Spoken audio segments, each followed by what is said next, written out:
দেশের 12টা বাজবে আর আমরা বসে বসে আঙ্গুল চুষবো? ফাঁসির রশি যদি জাতির মুক্তির জন্য প্রয়োজন হয়, ফুলের মালা হিসাবে কবুল করে নেব।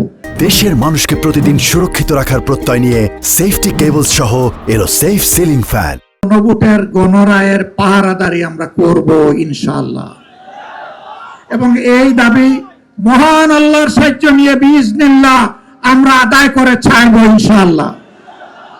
এই দাবি আমরা পরিত্যক্ত ঘোষণা করব না, কোনো কিছুর বিনিময়ে না, জীবনের বিনিময়ে হলেও এই দাবি আদায় হবে ইনশাআল্লাহ। আপনারা ঐক্যবদ্ধ আছেন? থাকবেন? লড়তে রাজি আছেন? দাকিরিস গুন্তা হেলমেট সবগুলাকে বুড়ি আঙ্গুল দেখানোর জন্য প্রস্তুত আছেন? গত 3-4 দিন ধরে বাংলাদেশের শিক্ষাঙ্গনে যা হচ্ছে, শিক্ষাঙ্গনের ছাত্র এবং শিক্ষকরা তারা আতঙ্কগ্রস্ত। সেই গণরুম, গেস্ট রুম, সেই ফেসিবাদ আবার নতুন অ্যাপ্রন গায়ে দিয়ে চলে আসছে কিনা। আমরা শিক্ষাঙ্গনের ছাত্র, শিক্ষক, কর্মচারী সবাইকে বলবো, ফ্যাসিস্ট যেখানেই প্রতিরোধ সেখানে। ছাড় দেওয়া হবে না, ছাড় আপনারা দিবেন না। হ্যাঁ, পাপ বালিগ হইতে একটু সময় লাগে, কিন্তু বালিগ হওয়ার পরে ওই গাছের বৃন্ত থেকে ওটা পচে গিয়ে পড়ে যায়। পাপ পাপে পছন্দ ধরেছে এখন। সরকার যদি এটা বুঝতে পারেন ভালো, না বুঝতে পারলে পতন কেউ ঠেকাতে পারবে না। ওনারা বলতে চান মাত্র 5 মাস হলো সরকারের, এত অস্থির কেন আপনারা? আমি পাল্টা প্রশ্ন করতে চাই, মাত্র 5 মাসের ভিতরে জনগণের সাথে এত বিশ্বাসঘাতকতা করলেন কেন আপনারা? আপনারা যদি বিশ্বাসঘাতকতা না করতেন, আমাদের তো অস্থিরতার কোনো কারণ ছিল না।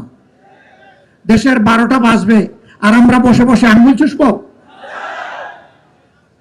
এটা হবে না। প্রিয় দেশবাসী, আপনারা প্রস্তুত হন। সব দেখে মনে হচ্ছে আর একটা অনিবার্য বিপ্লব আসন্ন।